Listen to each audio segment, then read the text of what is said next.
আসসালামু আলাইকুম ভাই, কিসের জন্য ক্যামেরা ধরলেন? আমাদের চাঁপাইনবাবগঞ্জ জেলার একটি রাখাল অ্যাক্সিডেন্ট হয়ে মারা গেছে। এই জন্য আপনাদের কি অবস্থা, আপনারা কিভাবে সহযোগিতা করছেন? আমাদের তো ভাই, আমরা ভাই টার্গেট নিছি ভাই 1,00,000 টাকা তুললা উনির হাতে সরাসরি নিয়ে মিডিয়ার সামনে সরাসরি নিয়ে উনির হাতে দেওয়ার চিন্তা ভাবনা আমরা করতেছি। যদি সবে হেল্প করতেছে, বর্তমানে এখন 4,000 টাকার মতন উঠছে। 10 মিনিট কালেকশন করছে, সবে তো কইছে ভাই বাকি দিব 1 সপ্তাহের ভিতরে। টাকাটা উঠলে সরাসরি আপনারা টেলিভিশনের মাধ্যমে আপনারা দেখতে পারবেন। আমরা সরাসরি 4-5 জন মানুষ যাবো গিয়া উনির হাতে 1,00,000 টাকা দেওয়ার চিন্তা ভাবনা আছে। উনির হাতে দিয়ামু আর মিডিয়ার কাছে আমরা এই উনির স্বামীর মারা গেছে, উনি স্বামীর লেগে দোয়া করতেছি আমরা।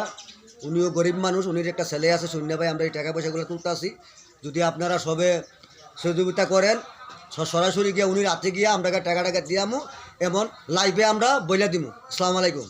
ওয়ালাইকুম সালাম, ধন্যবাদ আপনাকে।